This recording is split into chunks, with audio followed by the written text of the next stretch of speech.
దుష్ట మృగమునకు నీ గువ్వ యొక్క ప్రాణమును అప్పగింపకము. ఇక్కడ మనం చూసినట్లయితే దుష్ట మృగమునకు నీ గువ్వ యొక్క ప్రాణమును అప్పగింపకము అని మనం అక్కడ చూస్తూ ఉన్నాం. దుష్ట మృగము ఎవరు? సాతాను, అపవాది అయిన సాతాను దుష్ట మృగం. ఇక్కడ ఏమంటున్నాడు? దుష్ట మృగానికి నీ గువ్వ యొక్క ప్రాణాన్ని అప్పగింపకము అని చూస్తూ ఉన్నాం. ఈ గువ్వ ఎవరు? ఈ గువ్వ నువ్వు, నేను, ఇంకా మనం అందరం కూడా. ఈ గువ్వ అన్నప్పుడు మనకు సాదృశ్యంగా కనపడతా ఉంది. ఈ దుష్ట మృగము అంటే సాతాను గానికి సాదృశ్యంగా కనపడతా ఉంది. అయితే ఇక్కడ ఆసాబు రాస్తూ అంటూ ఉన్నాడు, నీ గువ్వ యొక్క ప్రాణాన్ని దుష్ట మృగానికి అప్పగించవద్దు అని అంటూ ఉన్నాడు. అయితే ఈ గువ్వతో ఎందుకు ఒక మనిషిని పోలుస్తూ ఉన్నాడు? లేకపోతే ఈ యొక్క గువ్వని ఒక విశ్వాసికి కావచ్చు, ఒక సేవకుడికి కావచ్చు ఎందుకు పోలుస్తూ ఉన్నాడు? ఈ గువ్వలో ఉన్న లక్షణాలు ఏంటో మీకు ఆ యొక్క గువ్వ మొదటిగా ప్రశాంతంగా ఉంటుంది. ఆ గువ్వ ఏం చేస్తుందంటే చాలా ప్రశాంతంగా ఉంటుంది. ఈ లోకంలో ఉన్న గువ్వ గురించి చెప్తున్నాను నేను. ఈ యొక్క గువ్వ ఎలాగుంటుందంటే చాలా ప్రశాంతంగాను నెమ్మదిగాను ఉంటుంది. ఈరోజు మరి ఈ గువ్వతో పోల్చిన మనము ప్రశాంతంగా ఉన్నామా? నెమ్మదిగా ఉన్నామా? భయపడకుండా దేవుని ఎదుట మనము స్థిరంగా ఉన్నామా అనేది మనం చూస్తే ప్రతి మనిషిలోనూ భయం అనేది కనపడుతూ ఉంది. నెమ్మది లేని పరిస్థితి, ప్రశాంతత లేని ఒక పరిస్థితి మనకి కనపడుతూ ఉంది. ఈరోజు మీరు ఏ విషయంలో మరి నెమ్మది లేకుండా ఉన్నారు? ఏ విషయంలో భయం లేకుండా ఉన్నారు? ఈరోజు దేవుడు చెప్తున్న మాట ఏంటంటే, ఈ గువ్వలాగా నువ్వు ప్రశాంతంగా ఉండాలి. అది ఎలాగైతే నెమ్మదిగా ఉంటుందో నువ్వు కూడా నెమ్మది కలిగి జీవించాలి. రెండోది, ఈ యొక్క లోకములో ఉన్న గువ్వను చూసినట్లయితే అది ప్రతి క్షణము కూడా ఒక తోడు కలిగి ఉంటుంది. ఒక తోడు అంటే ఆ గువ్వకి ఇంకొక మగ గువ్వ కావచ్చు, లేకపోతే ఆడగువ్వ అయితే మగ గువ్వ అయితే ఆడగువ్వ తోడుగా ఉంటుంది. మరి మన జీవితంలో మనం ఒక తోడుని కలిగి ఉంటున్నామా? ఆ తోడు ఎవరు? ప్రభు అయిన యేసుక్రీస్తుల వారు.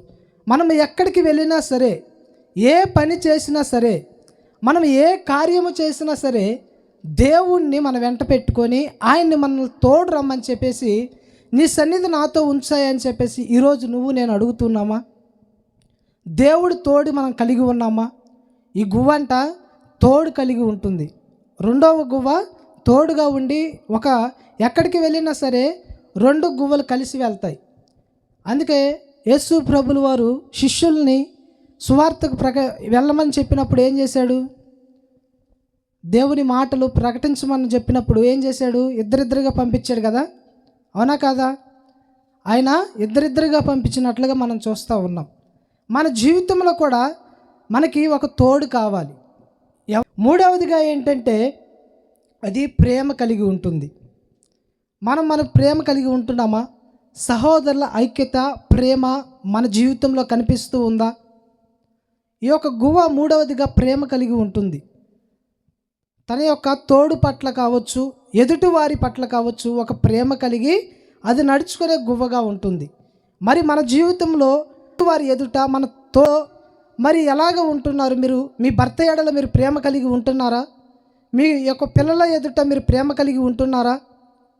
మీ జీవితాల్లో ఈ గువ్వ వలె మీరు ప్రేమ కలిగి ఉండాలి. నాలుగవదిగా ఈ యొక్క గువ్వ శబ్దం చేస్తే, ఈ గువ్వ ఏం చేస్తుంది? శబ్దం చేస్తే ఆ స్వరం ఏం చేస్తుందంటే ఒక ఇన్స్ట్రుమెంట్, సంగీతం లాగా. ఆ యొక్క గువ్వ స్వరం ఎలాగుంటుందంటే ఒక సంగీతం లాగా. అది మనం ఎలాగ ఉండాలంటే దేవుణ్ణి ఆరాధించేటట్లుగా, దేవుణ్ణి స్తుతించేటట్లుగా. మనం స్తుతిస్తే దేవుడే దిగి రావాలి. హల్లెలూయా. దావీదు భక్తుడు ఆత్మతో సత్యముతో దేవుణ్ణి ఆరాధించాడో, ఆత్మతో సత్యముతో ఆరాధన చేసే విధముగా ఉండాలి మన జీవితంలో. హల్లెలూయా. ఈ యొక్క గువ్వ నాలుగవదిగా అది శబ్దం చేస్తే ఒక సంగీతం వస్తుంది, లేకపోతే ఒక పాటలాగా అది దాని యొక్క స్వరం అనేది ఉంటూ ఉంది. మనము కూడా ఈ గువ్వలాగా మన యొక్క స్వరం అనేది ఉండాలి. ఎప్పుడు కూడా దేవుణ్ణి స్తుతించేటట్లుగా మనము మన యొక్క జీవితాల్లో మనం కలిగి ఉండాలి.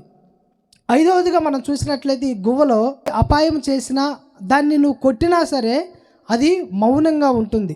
యేసు ప్రభుల వారిని చూస్తే 53వ యెషయా గ్రంథంలో మనం చూస్తే ఏమని ఉంటుంది అక్కడ, ఆ యొక్క కొట్టిన వారి ఎదుట మౌనంగా ఉన్నాడని మనం చూస్తాం.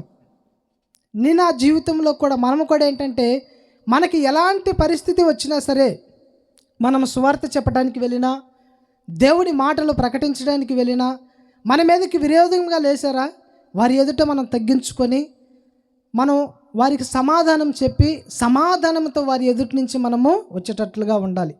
మరి ఈ రోజుల్లో సువార్త చెప్పడానికి చాలామంది వెళ్తూ ఉన్నారు. వారి జీవితాల్లో మరి ఇలాగ సమాధానం కలిగి ఉన్నారంటే లేరు. వారు ఏదైనా చేస్తే వారి మీదకి వీళ్ళు కూడా తిరగబడుతూ ఉన్నారు. మరి యేసు ప్రభులు వారు తిరగబడ్డా? ఎన్నో పరిస్థితుల్లో సువార్త చెప్పాడు దేవుడు కూడా. అలాంటి పరిస్థితుల్లో ఆయన ఏం చేశాడు? తప్పించుకొని వెళ్ళిపోయినట్లుగా మనం వాక్యంలో చూస్తాం. మరి మన జీవితంలో కూడా ఎన్నో పరిస్థితుల్లో మనం సమాధానం కలిగి ఉండాలి, ప్రశాంతంగా ఉండాలి. ఎవరి ఎదుటైనా సరే, వారు కొట్టినా సరే మరలా నువ్వేం చేయాలి? ఒక చెంప కొడితే రెండో చెంప చూపించాలి. మరి ఆ రోజుల్లో మనం చూస్తే గాంధీజీ గారు యేసు ప్రభును ఫాలో అవ్వలేదా? ఈ యొక్క కొత్త నిబంధనైన సంఘం మనం ఏం చేయాలంటే ఈ యొక్క గువ్వ వలె మనము ఈ 5 లక్షణాలు మనం కలిగి ఉండాలి. కాకపోతే ఆసాబు రాస్తున్న ఆ కీర్తనలో మనం చూస్తే గువ్వతో మనల్ని పోల్చి ఉన్నాడు. మరి ఆత్మానుసారంగా ఈ గువ్వ ఎలా ఉండాలి, లేకపోతే నీవు నేను ఎలాగ ఉండాలో మనం వాక్యంలో చూసినట్లయితే, నీ గువ్వ యొక్క ప్రాణం, ఇక్కడ నీ గువ్వ యొక్క ప్రాణం అంటున్నాడు. అంటే ఎవరి గువ్వ ఇది చెప్పండి? ఎవరి గువ్వ? దేవుని గువ్వ. మనందరం కూడా రక్షించబడి మారు మనసు పొంది ఆ యొక్క రక్తం చేత కడగబడి పరిశుద్ధాత్మ శక్తి చేత నింపబడి దేవునికి మనమందరం కూడా ఆయన సొత్తుగా మార్చబడ్డామా లేదా? మార్చబడ్డాం. కాబట్టి మన జీవితంలో మనము ఆయన గువ్వగా మనం ఉంటూ ఉన్నాం. నువ్వైనా నేనైనా సరే మనమందరం కూడా ఎవరి గువ్వ? దేవుని గువ్వ. అందుకే ఇక్కడ ఏమంటున్నాడు? దుష్ట మృగానికి నీ గువ్వ యొక్క ప్రాణాన్ని అప్పగింపకము అంటున్నాడు. మనమందరం కూడా దేవుని చేతిలో ఒక గువ్వలాగా మనము అందరం కూడా ఉంటూ ఉన్నాం. కాబట్టి మన జీవితంలో ఈ గువ్వకున్న స్వభావం మనమందరం కూడా పొందుకొని ఆ గువ్వలాగా మనం అందరం కూడా మారిపోవాలి. హల్లెలూయా. ఈ గువ్వ ఉన్న లక్షణాలు ఏమిటి? ఈ గువ్వ ఏం చేసింది? ఆత్మీయంగా ఈ గువ్వలో ఉన్న లక్షణాలు ఏమిటి అనేది మనం చూసి చదవండి. పరమగీతముల గ్రంథం 1వ అధ్యాయము 15వ వచనం. నీ కన్నులు గువ్వ కన్నులు అని ఇక్కడ మనం చూస్తూ ఉన్నాం. ఈ యొక్క సుందరి కన్నులు ఎలాగున్నవంట? గువ్వ కన్నులు అని మనం చూస్తూ ఉన్నాం. ఎవరి సుందరి? ఎవరి ప్రియురాలు? దేవుని సన్నిధి అయినా దేవుని సంఘం అనబడుచున్న నీవు నేను. మన కన్నులు ఎలాగ ఉండాలంట? గువ్వ కన్నుల్లాగా దేవుని సన్నిధిలో కనబడాలి. ఈ గువ్వకున్న కన్నుల్లాగా మన కన్నులుగా మారిపోవాలి. నీ కన్నులు గువ్వ కన్నులు అని చెప్పేసి మనం చూస్తూ ఉన్నాం. ఎందుకు దేవుడు గువ్వ కన్నులతో మన కన్నులను పోలుస్తూ ఉన్నాడు? గువ్వ కన్నులంట ఎప్పుడూ కూడా కన్నీరు కారుస్తూ ఉంటుంది. హల్లెలూయా. ఈ గువ్వ ఏం చేస్తూ ఉంది? అది కన్నీరు కార్చే అనుభవం కలిగి ఉంటుంది. మరి నీవు నేను ఈ ఉపవాస ప్రార్థనకి వచ్చిన మనమందరము కూడా ఈ గువ్వలాగా దేవుని సన్నిధిలో ఒక కన్నీటితో ప్రార్థన చేసే అనుభవాన్ని, కన్నీటితో మనము రోధించి ఒక అనుభవాన్ని మనము కలిగి ఉందుముగాక.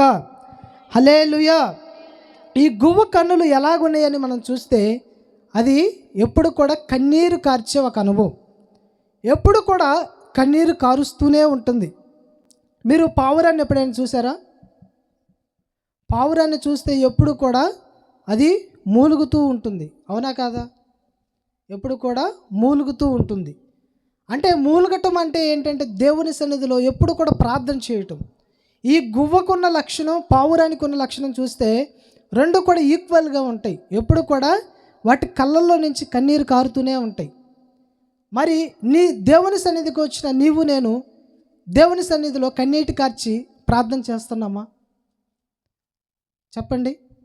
ఈ ఉపవాస ప్రార్థనకు వచ్చిన మనము దేవుని సన్నిధిలో కన్నీటితో ప్రార్థన చేసే అనుభవం మనకు కలిగి ఉన్నామా? ఇంతవరకు ఒకవేళ కన్నీటితో ప్రార్థన చేసే అనుభవం నీకు లేదేమో, ఈరోజు నుంచి మనము కన్నీటితో ఈ గువ్వ వలె మనం ప్రార్థించుదుముగాక. హల్లెలూయా. ఈ గువ్వ వలె మనము కన్నీటితో రోధించే ఒక అనుభవాన్ని మనం కలిగి ఉందుముగాక. హల్లెలూయా. ఎప్పుడు కూడా ఈ గువ్వ కన్నీరు కార్చి దేవుని సన్నిధిలో ప్రార్థన చేస్తూ ఉంది. మనము కూడా ఈ గువ్వ వలె దేవుని సన్నిధిలో మనము ఎప్పుడు కూడా కన్నీరు కార్చే ఒక అనుభవాన్ని మనం కలిగి ఉండాలి. కన్నీటితో రోధించే అనుభవాన్ని, కన్నీటితో మనం ప్రార్థన చేసే ఒక అనుభవాన్ని మనము కలిగి మనము జీవించాలి దేవుని సన్నిధిలో. హల్లెలూయా. దానికి ఉన్న ఇంకొక లక్షణం ఏమిటంటే, దేవుని సన్నిధిలో మునుపు నేను ఎలాగున్నాను, పూర్వపు నేను స్థితిలో ఎలాగ ఉన్నానని చెప్పేసి అది జ్ఞాపకం చేసుకొని దేవుని సన్నిధిలో దాన్ని జ్ఞాపకం చేసుకుంటూ దేవుని సన్నిధిలో కన్నీరు కార్చి దేవుని సన్నిధిలో ప్రార్థన చేస్తూ ఉంది. ఒక రాజ్యం, ఆ రాజ్యానికి రాజు ఇంకొక రాజు నిలబెట్టాలి. నిలబెట్టేటప్పుడు ఏం చేశాడంటే చాలామందిని పిలిపించాడు. వాళ్ళందరిలో కూడా ఎవరు ఈ యొక్క కుర్చీకి అర్హులు, లేకపోతే ఈ సింహాసనానికి అర్హులు అని చెప్పేసి వారందరిని పిలిచి వారందరిని పరీక్షించినప్పుడు ఒక వ్యక్తి ఉన్నాడు. ఆ వ్యక్తి సాకలివాడు. ఎవరు? సాకలివాడు. ఈ సాకలివాడిని ప్రత్యేకంగా ఈ రాజు చూశాడు. ఈ మనిషిలో ఉన్న క్వాలిటీస్ అన్నీ చూశాడు.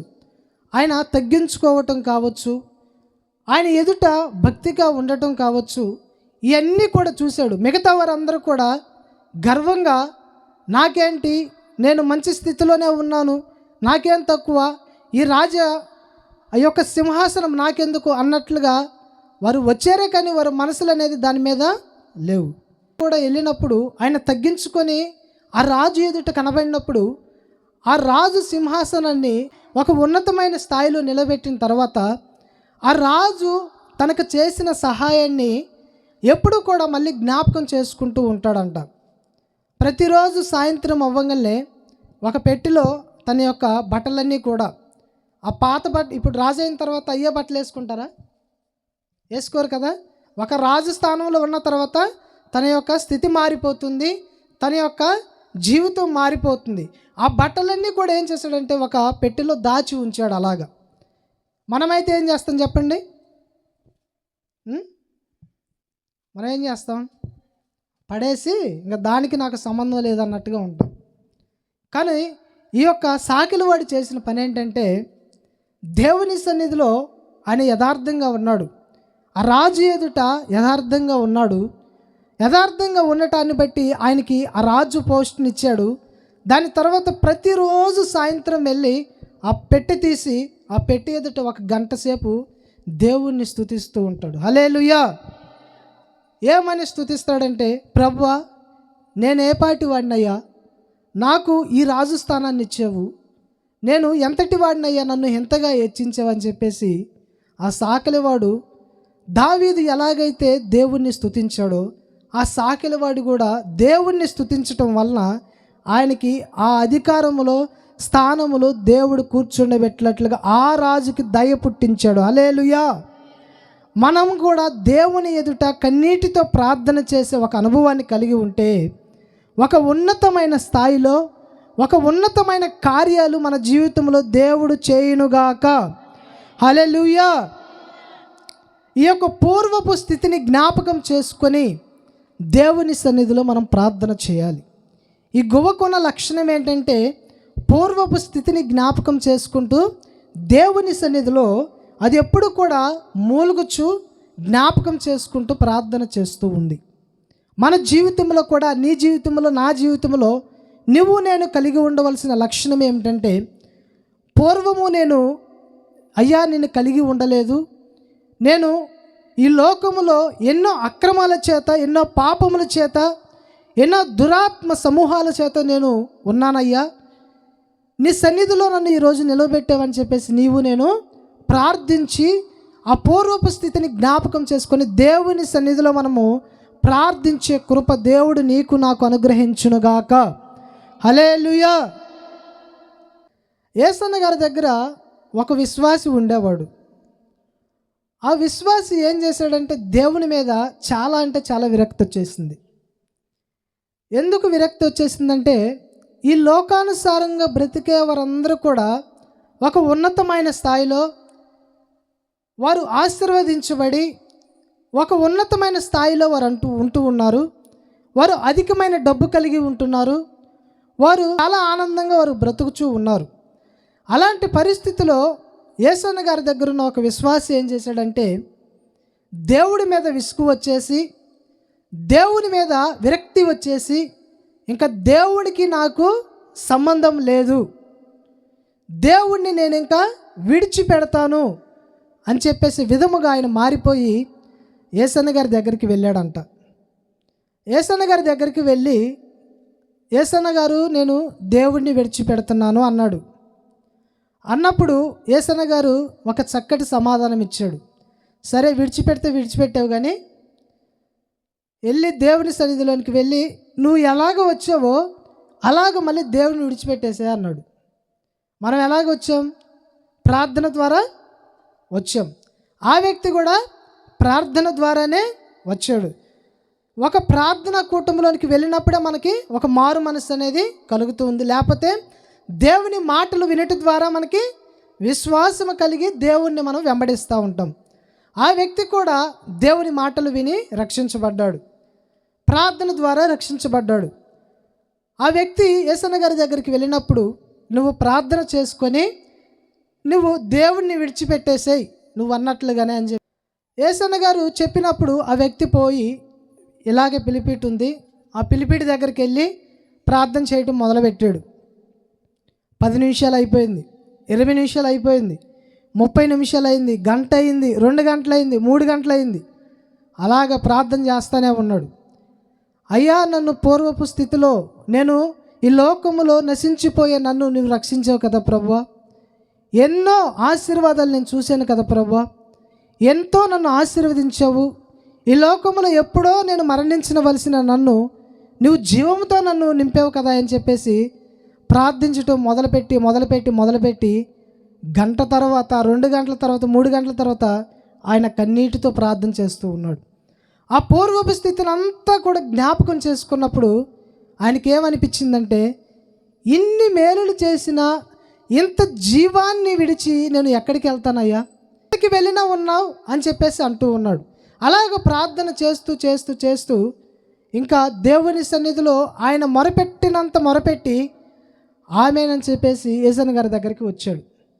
యేసన్న గారి దగ్గరికి వచ్చి ఇంకా ఆయన ఎదుట నిలబడ్డాడు. ఏం సమాధానం చెప్పట్లా, మౌనంగా ఉండిపోయాడు. అలాగా మౌనంగా ఉన్నప్పుడు యేసన్న గారు అడిగాడు, ఏంటయ్యా మరి విడిచిపెడుతున్నావా దేవుణ్ణి, మరి విశ్వాస జీవితంలో వెనక్కి వెళ్తున్నావా అని చెప్పేసి అడిగినప్పుడు ఆ వ్యక్తి అంటున్నాడు కదా, ఊరుకోండి యేసన్న గారు, నేను ఎక్కడికి వెళ్తాను, జీవము గల దేవుణ్ణి విడిచిపెట్టి నేను ఎక్కడికి వెళ్తానని చెప్పేసి ఆ వ్యక్తి యేసన్న గారితో అన్నాడు. అలాగా అన్న తర్వాత యేసన్న గారు ప్రార్థన చేసి పంపించాడు. పరమగీతముల గ్రంథం 4వ అధ్యాయం 1వ వచనం ఒకసారి చదవండి.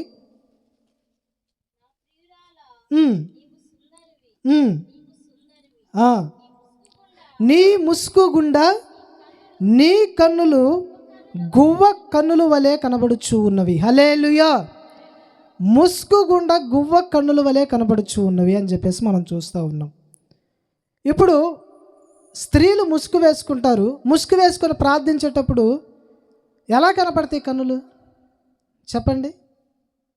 కనపడవు కదా. ముసుగు వేసుకొని ప్రార్థన చేసేటప్పుడు కన్నులు అసలు కనపడతాయా? కనపడవు. మరి ఎలాగ కనిపించినాయి?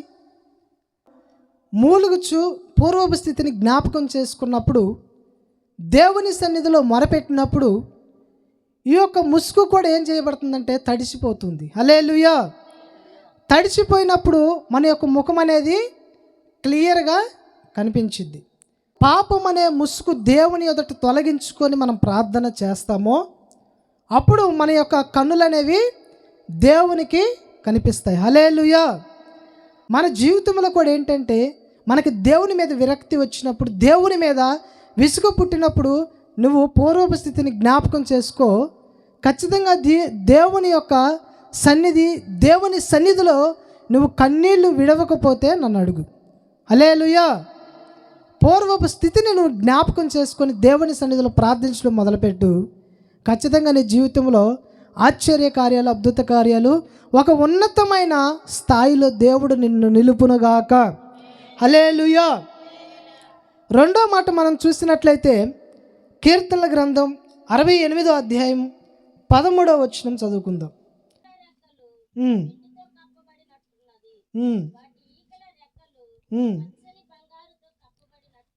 ఆమేన్. హల్లెలూయా. ఇక్కడ గొర్రెల దొడ్డుల మధ్యను మీరు పండుకొనగా గువ్వల రెక్కలు వెండితో కప్పబడి ఉన్నవి అని మనం చూస్తూ ఉన్నాం. ఈ యొక్క గువ్వలో ఉన్న రెండో లక్షణం ఏంటంటే, మునుపు అంటే పాత కాలంలో మనం చూస్తే ఒక గువ్వని కొనాలంటే వెండితో కొనేవాళ్ళు, వెండి ఇచ్చి వారు కొనేవాళ్ళు.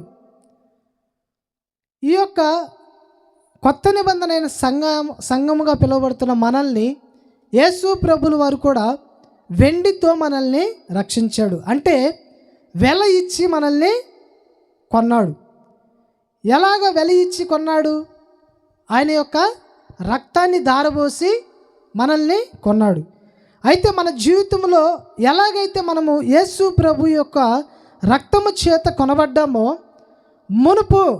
పూర్వపు స్థితిలో మనం చూస్తే, పూర్వం ఉన్న కాలములో మనం చూస్తే, ఈ యొక్క గువ్వని కొనాలి అంటే ఒక వెండినిచ్చి లేకపోతే వెలవిచ్చి వాళ్ళు కొని దాన్ని తీసుకొని వెళ్ళేవారు.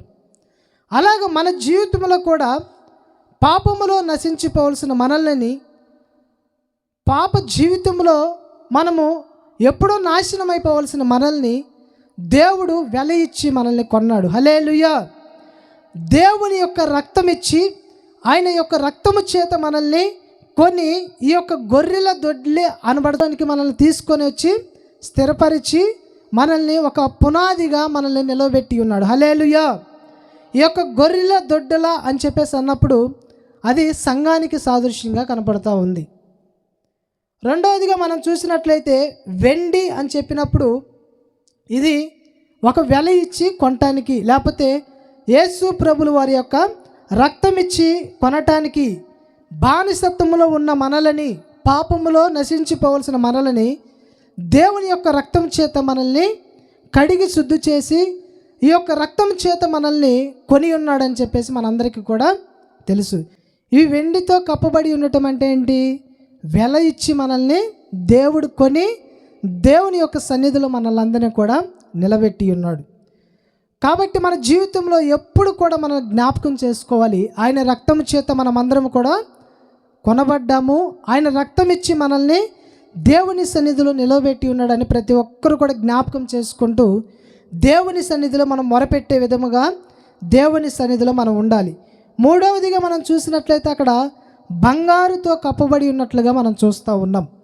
దేవుని సన్నిధిలో ఉన్న మనము ఈ బంగారముతో కప్పబడి ఉండాలి. బంగారముతో కప్పబడుట అంటే ఏంటి? ఒక ఘనతనిచ్చి, ఒక విశ్వాసాన్నిచ్చి, దేవుడు విశ్వాసంలో మనల్ని బలపరుస్తూ ఆ విశ్వాస జీవితంలో మనం ఎప్పుడు కూడా ఒక ఉన్నతమైన స్థాయిలో ఉండాలని ఎప్పుడు కూడా దేవుడు కోరుకుంటూ ఉన్నాడు. హల్లెలూయా. అందుకనే దేవుని సన్నిధికి వచ్చిన మనల్ని, మన కన్నీటిని చూసిన దేవుడు ఏం చేస్తాడంటే బంగారము చేత నిన్ను కప్పుతూ ఉన్నాడు. హల్లెలూయా. వెండి చేత నిన్ను కప్పుతూ ఉన్నాడు. హల్లెలూయా. కాబట్టి నీ జీవితంలో బంగారము చేత కప్పబడాలి, వెండి చేత కప్పబడాలి, దేవుని సన్నిధికి వచ్చిన నీవైనా నేనైనా. కాబట్టి మన జీవితంలో కూడా ఎప్పుడు కూడా ఈ గొర్రెల దొడ్ల మధ్యలో ఉన్న మనము, అంటే దేవుని సంఘములో ఉన్న మనము విశ్వాసములో కూడా ఎప్పుడు కూడా వెతుకుతూ ఉండాలి. సన్నిధిలో ఉన్న మనము, దేవుని సన్నిధిలో ఉన్న మనకి ఉండవలసిన ఒక లక్షణాన్ని మీకు తెలియజేస్తాను. యెషయా గ్రంథం 60వ అధ్యాయము 8వ వాక్యం.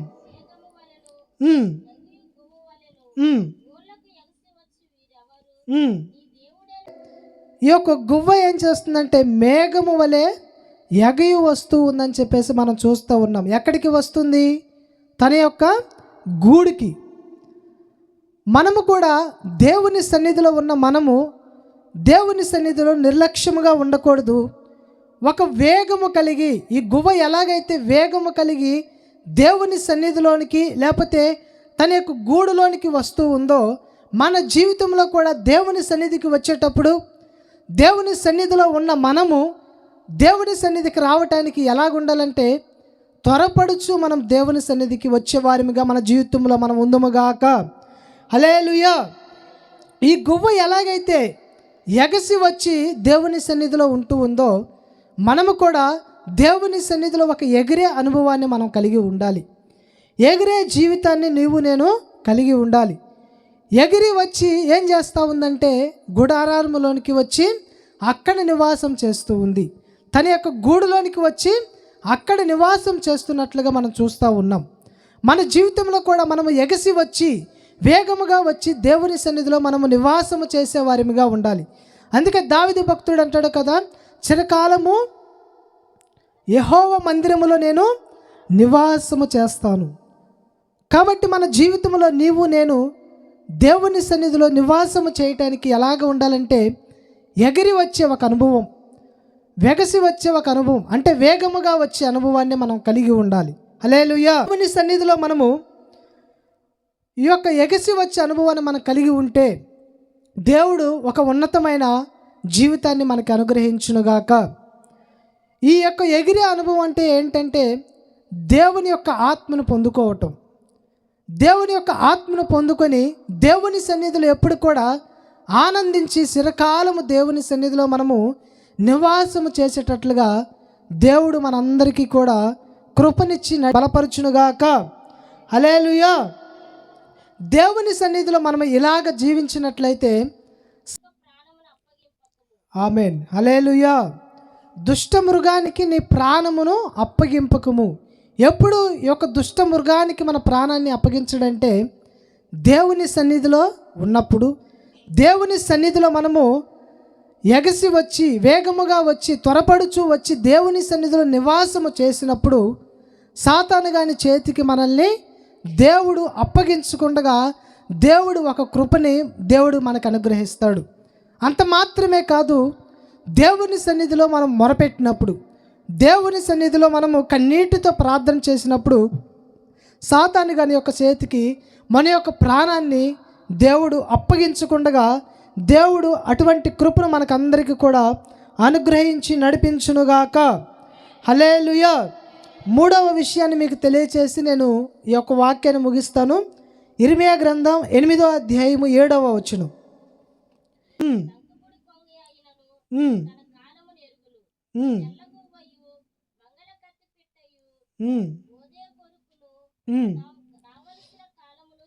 ఆమేన్. హల్లెలూయా. ఇక్కడ మూడవదిగా మనం చూసినట్లయితే ఈ గువ్వ ఏం చేస్తుందంటే తన కాలముని ఎరిగి ఉంటుంది. మన జీవితాల్లో కూడా మనము కూడా ఏం చేయాలంటే కాలము, ఈ యొక్క కృపాకాలంలో మనం ఎలాగ ఉంటూ ఉన్నాం, ఈ కృపాకాలంలో దేవుని సన్నిధిలో మనం ఎలాగ ఉంటూ ఉన్నామని ప్రతి ఒక్కరి జ్ఞాపకం చేసుకొని దేవుని సన్నిధిలో మనం ఎలాగ ఉండాలంటే ఈ గువ్వ ఎలాగైతే కాలముని ఎరిగి నడిపించబడుతూ ఉందో మనము కూడా ఈ గువ్వ వలె మనం కాలాన్ని ఎరిగి నడిపించబడుదుముగాక. హల్లెలూయా. ఏంటి ఆ కాలం? ఆ గువ్వ కాలాన్ని ఎరిగి ఉంది. ఏంటి ఆ కాలం అని మనం చూస్తే అది పరలోక రాజ్యం సమీపించి ఉన్నది అని, రాకడ త్వరగా రాబోవచ్చు ఉందని, యేసు ప్రభు మన కొరకు త్వరగా రాబోవచ్చు ఉందని చెప్పి దేవుని యొక్క రాకట అతి సమీపంలో ఉందని మనమందరము కూడా సిద్ధపడి ఉండాలి.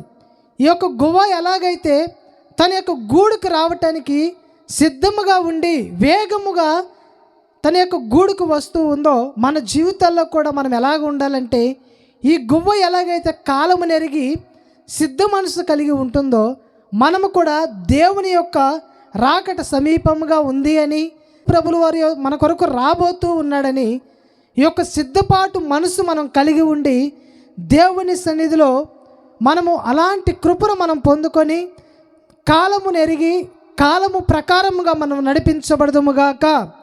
హల్లెలూయా. మొదటిగా ఏం చేయాలి? ఈ గువ్వలో ఉన్న లక్షణాలు ఏంటి? కన్నీళ్లతో ప్రార్థన చేయటం. ఎలాగ ప్రార్థన చేస్తుంది కన్నీళ్లతో? పూర్వపు స్థితిని జ్ఞాపకం చేసుకొని కన్నీటితో ప్రార్థన చేస్తూ ఉంది. రెండవది వచ్చేసి దేవుని సన్నిధిలోనికి వచ్చి ఒక ఎగిరే అనుభవాన్ని కలిగి ఉంటుంది. అంటే దేవుని సన్నిధిలోనికి వచ్చిన నీవు ఒక ఎగిరే అనుభవం, పరిశుద్ధాత్మ శక్తి చేత నింపబడే అనుభవాన్ని నువ్వు కలిగి ఉండాలి. మూడవది, అది తన యొక్క కాలము నెరిగి రాకడ అతి సమీపంగా ఉంది, దేవుని రాకడకు నేను సిద్ధపడాలి, యేసు ప్రభు నా కొరకు త్వరలో రాబోతూ ఉన్నాడు అనే విషయాన్ని కాలముని ఎరిగి ఆ విషయాన్ని తెలుసుకొని గువ్వ వలె నీవు నేను సిద్ధ మనసు కలిగి ఉండి దేవుని రాకడకు ఆ యొక్క రాకట్లో ఎత్తబడే గుంపులో నీవు నేను ఉందుముగాక. హల్లెలూయా. అందరూ మోకరించినట్లయితే ప్రార్థన చేసుకుందాం.